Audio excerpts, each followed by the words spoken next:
बिस्मिल्लाहिर्रहमानिर्रहीम। बाबो सुजूद तिलावत।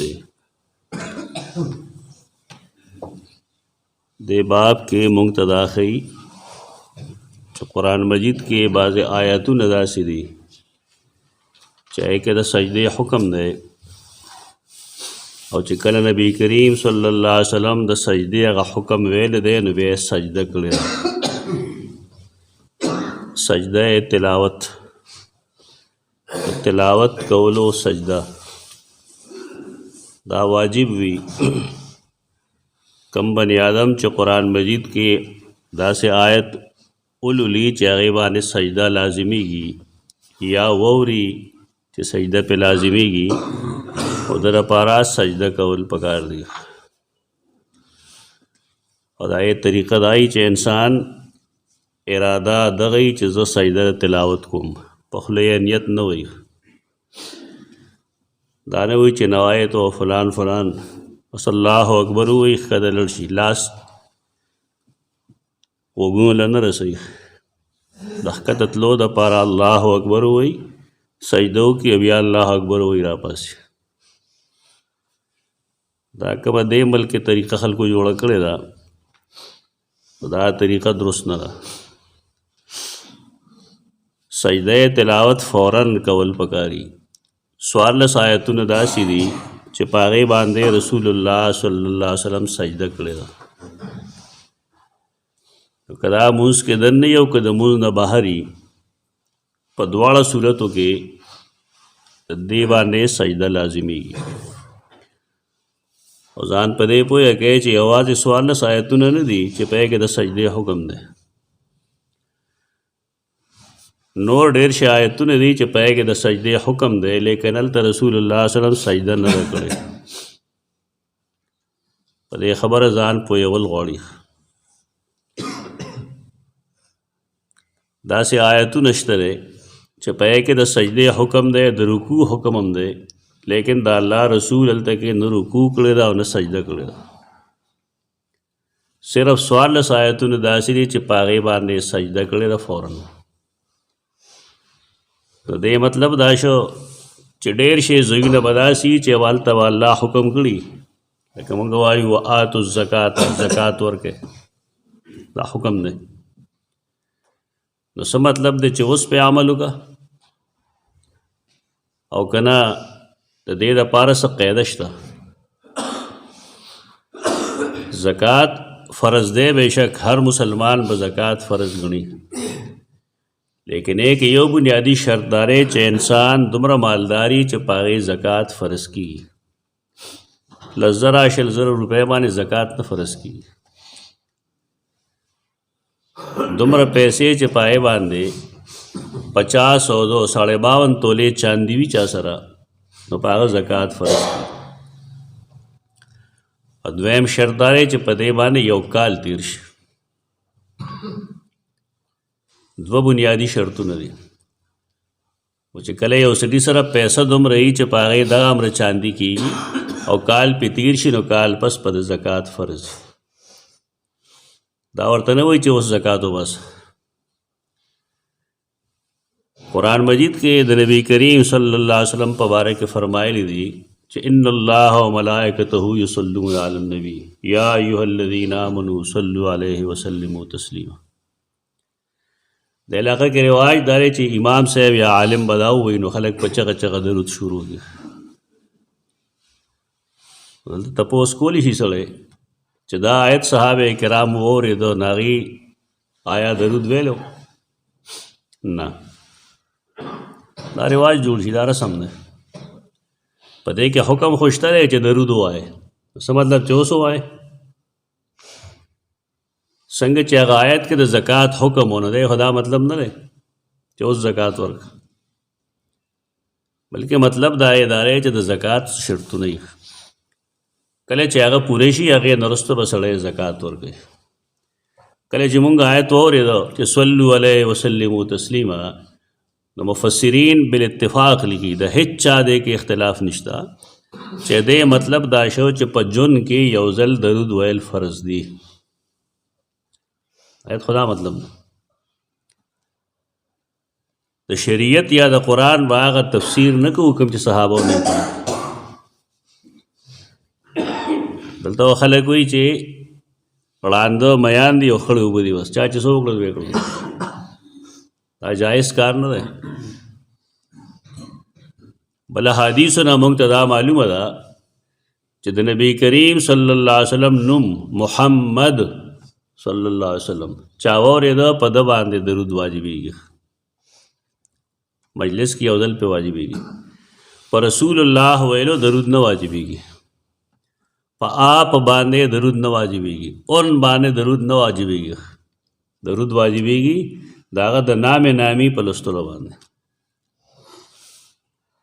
او هغه هم په مجلس کې یو ځل، بیا بیا نه واجب کېږي. خلقو دا یو لانجه جوړه کړې ده، جدا جون کې چې درود نه وي، جدا جون کې ټیم وباسئ درود له، گپ شپ مه لګوئ. ټیم دا مطلب چې دروازې 10 منټه 20 منټه 25 منټه وباسه او په کې صرف او صرف درود وایه. او چې کله مونږ اله رسول الله وایو نو خلک وایي صلی الله علیه وسلم. دا څه شی دی؟ دې څه مطلب دی؟ مونږ ته ځان ښیه که نه خلکو ته ښیه؟ دا شوشه پرېږدی. دلته کې درود لازمیږي نه، ویل ټیک دی، خوړه کې ووایه که نه، چغې پسې لګوئ. د درود ویلو مستقل ځایونه وي. صحابي تپوس کوي یا رسول الله که زه تر نیمې شپې پورې درود ووایم او نیمه شپه تهجد وکړم نو څنګه وایي؟ هغې ښه خبره. نو بیا ویل که د شپې تر 3 پورې مونځ وکړم یو حصه درود ووایم، یو حصه مونځ وکړم او 3 حصې درود ووایم، هغې ښه خبره. نو بیا هغه وویل چې که ټوله شپه درود ووایم نو څنګه چل دی؟ هغه ستا لپاره بهتر ده. په دې ځان پوهېول غواړي چې درود ویل دا د تهجد قایم مقام دی، خو د شپې ښه د ورځې نه. ټوله شپه یې سړی کښېني او تهجد دی دا درود دی ووایي. حدیث کې دغه ثابتېږي. دا خو نه دی مطلب چې سړی تهجد نه کوي، تهجد به کوي او دا اجر چې کوم د تهجد ملاویږي، تهجد خلک د ورځې نه کوي، د شپې کوي. زمونږ خلک هر سړی په حدیث کې او په دین کې خپل عقل چلېږي، خپل عقل نه، د صحابه کرامو عقل پکې وچلوه. صحابي تپوس کوي نه، هغه د شپې تپوس کوي. د شپې یو حصہ مقرر کا. خپل نبی سره د محبت د ټول نه ښه اظهار طریقه دا ده چې انسان د هغه نوم په عزت او په احترام واخلي، هغه باندې درود ووایي، په هغه باندې سلام ووایي. دا کول پکار دي. استحباب نه، سنتیت نه، یو ځل په مجلس کې د وجوب نه انکار نشته، لیکن دا رواج غلط دی چې امام صاحب پاسي یا نعتخوان پاسي دا به آیت کریمه ووایي چې یا ایها الذین آمنوا صلوا علیه وسلموا تسلیما، ټول په چغه شروع کړي. دا چغې مغې وهل بدعت دی په درود، جایز نه دی. قرآن کې فرمایي واتموا الحج والعمرة لله، حکم دی راغلی حج او عمره د الله دپاره پوره کړئ. دې څه مطلب دی چې اوس بجې نه بس حج شروع شو، که دې لپاره ټایم شته؟ او د حج د فرضیت دپاره مالداري ضروري ده که نه ده ضروري؟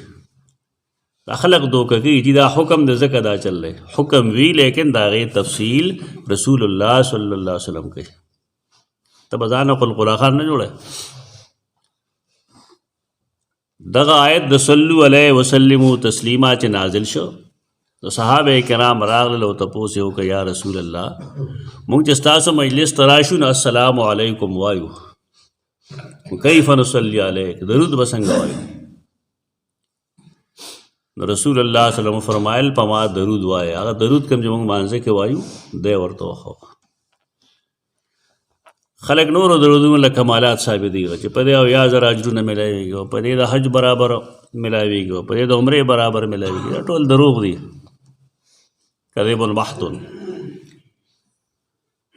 د مونځ دپاره چې رسول الله مونږ ته کوم درود راکړی دی دا د ټول نه افضل دی. دغه وایه درود، دغه وایه. جنازه کې هم دغه درود وایه، اللهم صل اللهم بارک. دې نه افضل بل درود نشته. کوي نه مونځ کې مقرر شوی. دلته د عقل د چلولو ضرورت نه، دلته عقل نه چلی. په عباداتو کې افضل عبادت مونځ دی، او په هغې کې چې کوم ذکر مونږ کوو هغه ټول نه افضل دی. دا د نبی کریم صلی الله علیه وسلم طریقه ده چې هغه د آیتونو تفصیل هغه کوي. ډېر آیتونه وایي چې په هغې کې به اسجدو ورکعو راغلي، لیکن هلته به رسول الله صلی الله علیه وسلم سجده نه کړی. او دا 14 مقامات داسې دي چې په دې کې کړې ده سجده. دا واجب ده. دې باندې زور په دې اچومه چې اکثر زمونږ نارینه او زنانه داسې زنانو سره سبق وایي چې پوهېږي نه. دلته 2-3 زنانه مدرسو نه هم فارغ دي، مونږ ګوټي دی، هغې له هم څه نه ور دي. راته زباني جمع خرچ دی، بس علم نه ورکوي څوک. فضایل مزایل ورته ښیي، کیسه یې ورته ښیي. بس دین چې څه ته وایي د هغې شعور نشته خلکو سره. دا حقیقت دی، مخالفت کې نه وي لګیا. دا حقیقت دی چې هغې له هېڅ شی نه ورځي. قرآن ترجمه یې نه دي واقف، حدیث نه دي واقف، څه خاص کتابونه دي د هغې کیسه یې ورته وایي راوایي. اوس دې زمونږ حالت نور هم خراب کو په دې وجه چې زمونږ خو ګمان دا و چې دا به علمي عالمه وایي، د منځ کې سره اوسئ نه، د پوهې ورسره هېڅ شی نه. دې کار ډېر خراب کړی دی. د ډېرو عالماتو زنانه راشي مونږ کره سبق له آیت د سجدې چې راشي او سجده مجده نه کوي، ولې مونږ ته چا نه دی وښودلی. دا بنیادي مسله ده.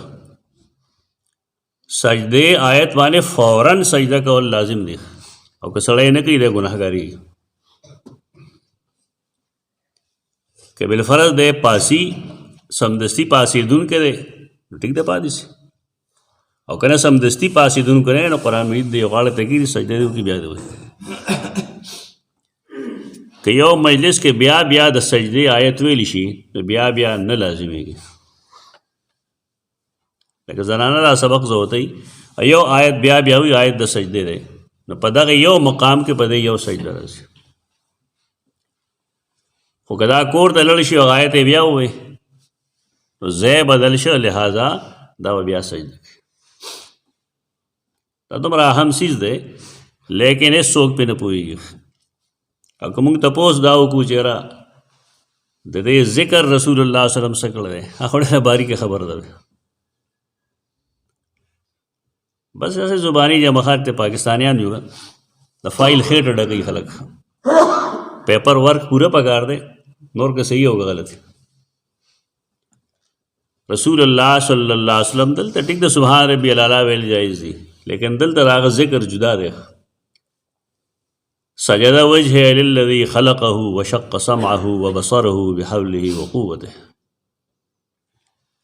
دا بھئی مولیان زده کوي، دا مولیان نه زده کوي، دا رسول الله صلی الله علیه وسلم ویلي دي، دا د امتي کار دی چې دا زده کړي. سجده تلاوت دا قرآن کې 14 دي. دا کوم باب چې مونږ وایو په دې کې 4 احادیث دي، او په دې کې ښیي مونږ ته دا چې سجده تلاوت رسول الله صلی الله علیه وسلم کړي دي. باب سجود تلاوت مانځه نه بهر هم رسول الله صلی الله علیه وسلم کله کله سجدې کړي دي. یو د مونځ سجده ده، پای کې قبلې طرف ته مخ کول فرض دی، په باقي نور سجدو کې فرض نه دي. قبلې ته که مخ راغی ټیک ده، مخ دې که ټیک ده، که مخ رانغی مسله نشته. مثلا د فتح ذکر وراغی رسول الله صلی الله علیه وسلم ته چې مسلمانان تلي و جهاد یې وګټو چې کوم خواهمه خو سجده به وکړه. څه علامت به داسې راغی د الله د قدرت، مثلا چېرته کې څوک غټ صحابي وفات شوی ده، لوی صحابي مړ دی، رسول الله صلی الله علیه وسلم د دغې آیاتو د دې مشکلاتو د خپل قدرت د الله د دې په باب کې به هم سجده کوله. دا سجدې زده کول پکار دی. سلوی انعام براغی، مثلا تا ته څوک وایي زوی د ورسېد صحتمند دی، ته فوراً سجده وکړه چې ته سجده شکر وایي. د مونځ د بهر چې کومې سجدې د هغې دپاره طهارت شرط نه دی، که وشه ټیک ده، که ونه شه شرط نه دی. دارنګې قبلې ته مخ کول پکې هم شرط نه دی، که وشه نو ښه ده. لیکن د سجدې تلاوت دپاره قبلې ته مخ کول دې کې بې شمېره اختلاف دی او د صحابو د دور نه روان دی. وار کیف غزان له فقهي جزوي مسائل دي. دې کې اول حدیث د ابن عمر بیانوي رضی الله عنهما قال كان النبي صلى الله عليه وسلم يقرأ علينا السورة فيها السجدة. رسول الله صلی الله علیه وسلم بمونږ ته سورت لستو پای کې بس سجده وا فیسجدو ونسجدو، ناغه بم سجده کوله او مونږ بم سجده کوله حتی ما یجد احدنا موضع جبهته، تر دې پورې دومره رش بو چې مونږ کې با یو تن د خپل سجدې دپاره د سجدې ځای نه مونږ ته. دې پسې دا بل حدیث هم داسې دی، په دې لږ ځان پوهول غواړي چې دا څه مطلب دی. قرآن مجید کې لومبنۍ سورت اقرا ده، اقرا بسم ربک الذی خلق. خو دا ټول یو ځای نه نازل شوی، د دې لومبني 15 آیتونه مخکې نازل شوي.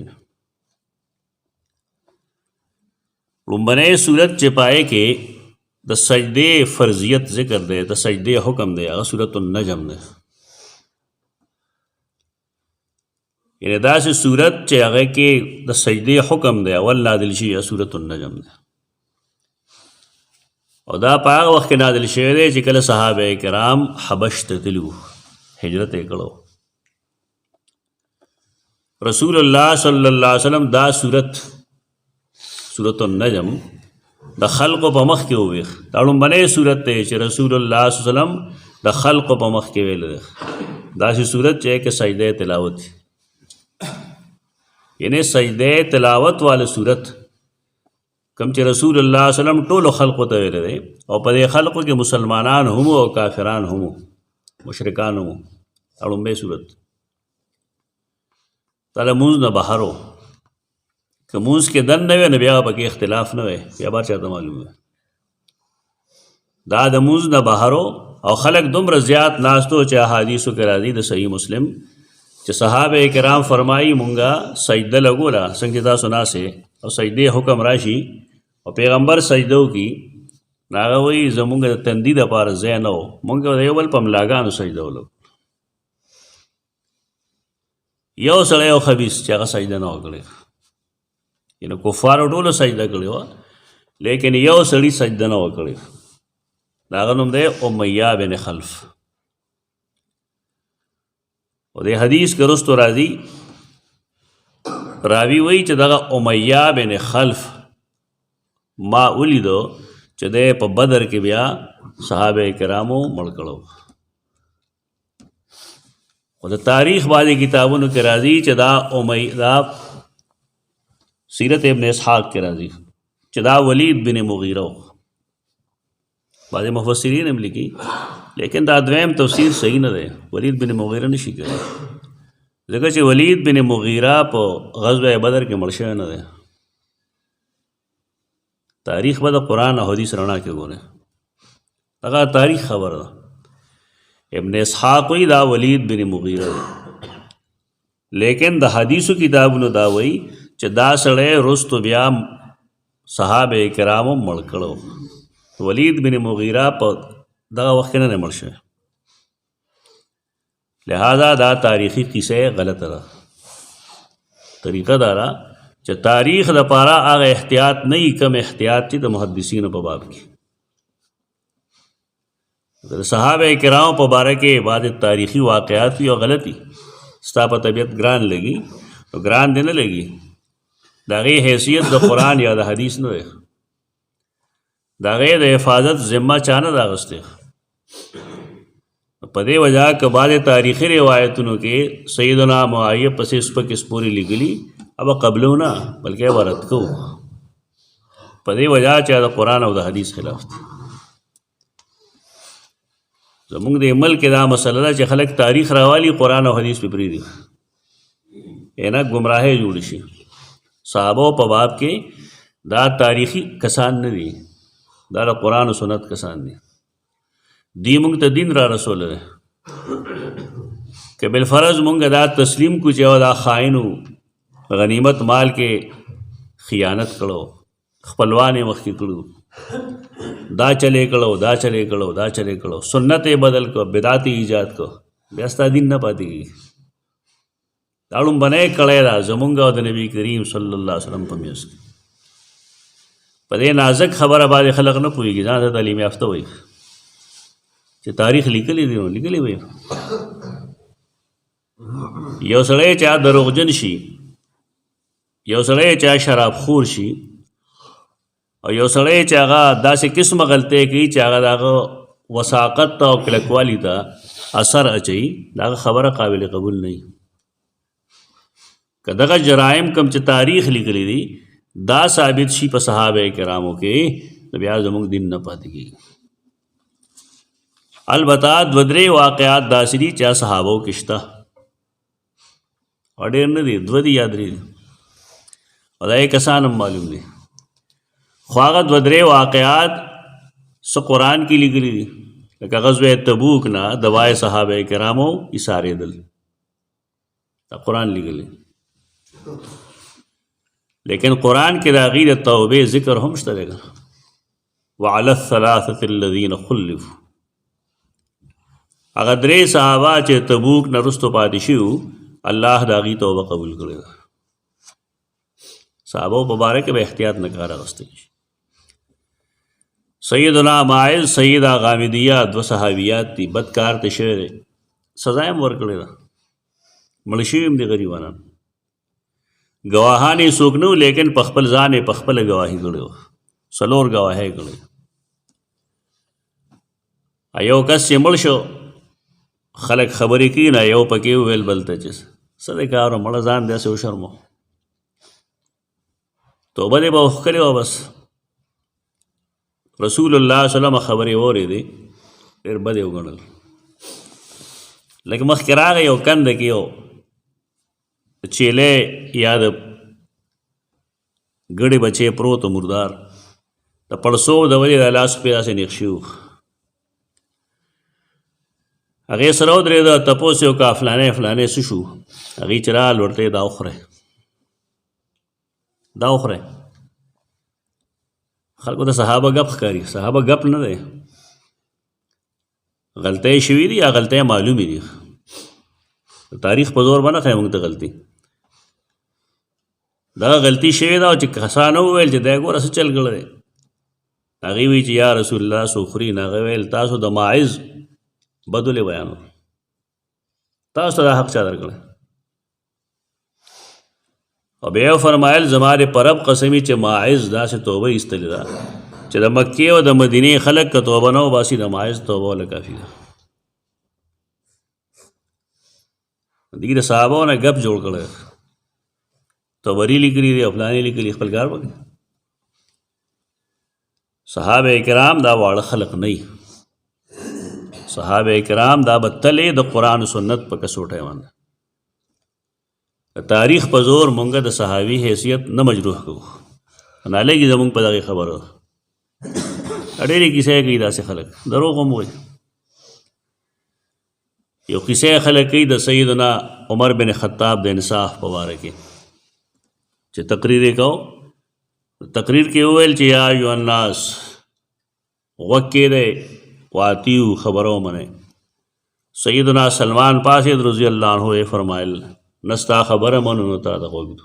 هغوی خلک کیسې به تاسو اورېدلې، اردو کې هم دی باندې شبلی مې یو نظم لیکلی دی. ولې نه منئ؟ غنیمت که چې کومې څادرې راغلی وي نو تا ځان له 2 اخیستې دي او موږ له یو راغلی. دا کیسې کوي خلک، یعنې ښایي دا چې صحابي اطاعت نه کوي. دا دروغ وایي، دا کیسې دروغجنه ده. چا چې لیکلی ده هغه دې ته سوچ نه دی کړی چې دا په کم سند موږ ته راغلی ده. د دې خو روایت دروغجن ده، دې پورې خلک خبرو کوي، بیا دروغ مخکې پوره مو وایه که نه. دا دروغ مخکې پوره کړ. په دغې کیسه کې دا لیکلي دي چې سیدنا عمر ولګېد او خپل زوی ته ویل چې راشه او ته جواب وکړه. هغه وی څادر زموږ د ټولو یو یو رسېدو، زما د پلار چې خلیفه دی هغه ته م یو رسېدلی، خو د هغه وجود غټو دنګو په یو کې نه پټېدو، نو ما دویم څادر خپل دله ورکړی، دا زما څادر دی. دا ورسره نه وایي خلک، یعنې په دروغجنه خبره کې نیمه خبره کوي نیمه نه کوي. کاش چې دا خلک سوچ وکړي یو خبره ده چې موږ ولې صحابه بدنامو، کومه چې دروغجنه کیسه کې خو پوره وکړه که نه، چې عمر بن خطاب رضی الله عنه غلا نه وکړې د غنیمت نه. اوس خو چې یو سړی لږ غوندې د هغه لاس کې اختیار راشي که نه، بیا تماشه کوه چې څه کوي. بار کیف د حدیثونو کې چې د کم سړي ذکر دی نو دا ولید بن مغیره نشي کېدی، ځکه چې حدیث کې راځي چې دا سړی په بدر کې قتل شوی او کافر قتل و، دی نه دی قتل هلته کې. ابن عمر دغه حدیث دی. یو دویم حدیث د عبداللہ بن مسعود دی. دا ما آیت ته کم حدیث ته کم جما تفصیل کو چې عبداللہ بن مسعود فرمائی قرآن نبی صلی اللہ علیہ وسلم النجم بمکہ تا، رسول اللہ صلی اللہ علیہ وسلم سورۃ النجم مکہ کې ہوئے، موږ ویل د خلکو مخ کې ہوئے، او دا غړو منې سورۃ سجدے والا چې رسول الله صلی الله علیه وسلم د خلکو مخ کې ویل. فسجد فیها، نو رسول الله پای کې سجده وکړه، وسجد من معه، اسوک چې هغه سره وغیم سجده وکړه. اوس د بار خبره غیر شیخین د یو بوډا نه علاوه، یو بوډا هغه نه وکړي، هغه نو مونږ ویل امیہ بن خلف. اخذ کفا من حسن، حسا کاڼو، هغه کاڼو نه یو لپه راډکه کړه، او ترابن یې خوره، فرفعه الی جبهتی، هغه خپل تندي له ورسوله. دا تکبر علامت دی چې زه سر په ځمکه نه ږدم بلکې ځمکه و خپل سر ته راورسوم. د دې وجه نه بعضې خبرو باندې خلک پوهېږي نه، ته به یې پوهې دی نه پوهېږي. جومات کې د کرسۍ کې د مونځ کولو رواج دی، جوړ کړی دی خلکو، لیکن دین زمونږ دا دی چې کله سړی په ځمکه کېناستی شي نو دی په ځمکه کښېني، او که دی خپې غوړی قبلې طرف ته، نو قبلې طرف ته خپې وغوړی. ډېر کسان دا دی چې رکوع هم کولی شي، په ناستې لګې پوهېږي نه، ګرځي را ګرځي رکوع کولی شي، لومبي رکعت کې وکړي بیا نه کوي، نو د مونځ خو نه کېږي، فرض فوت شو. دا غټه خبره ده. خلک نه په خپله پوهېږي او نه د چا پوهې ته غوږ دي. یو سړی د بل کلي نه راغی، د بل چم نه راغی، مسجد ته راغی، په ولاړې باندې یو رکعت وکړو، رکوع یې هم وکړه، سجده نشي کولی، نه دی کوي، نو دی دویم رکعت ته ولې کېني، څه چل دی؟ یعنې قیام کې خدای معذور نه دی، دی په رکوع کې معذور نه دی، دی په سجده کې معذور نه دی. درې فرض یې پرېښودل په یو رکعت کې، لمونځ به یې کېږي نه. دا غلط رواج جوړ کړی دی خلکو. خلک ما یادوي دی چې په کرسۍ کې لمونځ نه کېږي. زما پوره خبره خو ورسویم تا ته. یو سړی بالفرض داسې وي چې هغه په ناستې لمونځ کوي، خو د هغه دپاره اصول لري چې هغه به لمونځ د شورو په ولاړې کې هغې نه وروسته بیا کېږي. نو دا رواج د کرسو دا ښه نه دی، د دې بنیاد یهودیانو یې ښه دا را چې سړی په ځمکه کښېني، خپې اوږدې کړي. ډېره مجبوري مثلا دی په هیڅ طریقه باندې په ځمکه نشي کېناستی، نه په جوتو خپو کېناستی شي، نه کناټو لګولو باندې کېږي، نه په خپو اوږدو کولو باندې کېږي، نه په پرلت باندې کېږي، نه په قاعده کېږي. بیا ټیک ده. دا خو نور عام طور کېني پاسي که نه، عام طور کېني پاسي یو بانه ده چې بس کرسۍ کې لمونځ کوم. د دې نه کوشش کوئ ځان ته یو طرف ته کړئ. دا ولې دا تکبر علامت ده. انسان که پناست مونږ کوي معذور ای بالفرض د رکوع او سجده نشي کولی دا یې څه طریقه ده دی به د رکوع دپاره سر لږ ښکته کوي او د سجدې دپاره به لږ ډېر ښکته ځي دا نه ده چې دی داسې کرسی وګوري چې هغې کې تخته لګېدلي او په یې سر ږدي دا تشابه د غیر مسلمو سره دی به سر ښکته کوي خپل ږدي به یې نه چې ږدي یې بیا په ځمکه ږدي داسې طریقه نشته چې هوا کې ور تخته ولګوه عوام هم زموږ دغه شانتي دي خبره نه مني د خپل یو عقل دی چې پلانې مولوي صاحب وایي پلانې مولوي صاحب غلط وایي درته هوا کې سجده کول دا صحیح خو نه دی یا سجده ښکته وکړه په ځمکه باندې ولګوه او که نه په ځمکه سر نشي لګولی نو دومره یې ښکته کړه چې ځمکې ته نږدې شي او که هغه هم نشي کولی نه سر ښکته کړه بس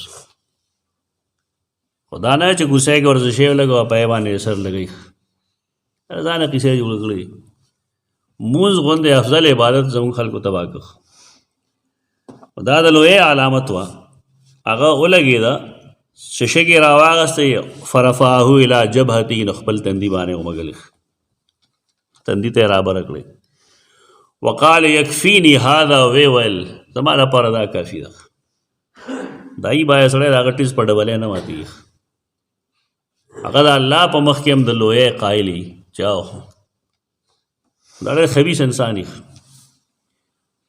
فرأیته بعد ذلک قتل کافرا دا سړی ما ولید د دې نه وروستو چې دی کافر قتل کړی شوی نورو حدیثو کې سنن نبی داود وغیرہ راځي په بدر کې قتل شوی دا دلیل لري چې دا سړی کافر مړ دی اقول قولی هذا استغفر الله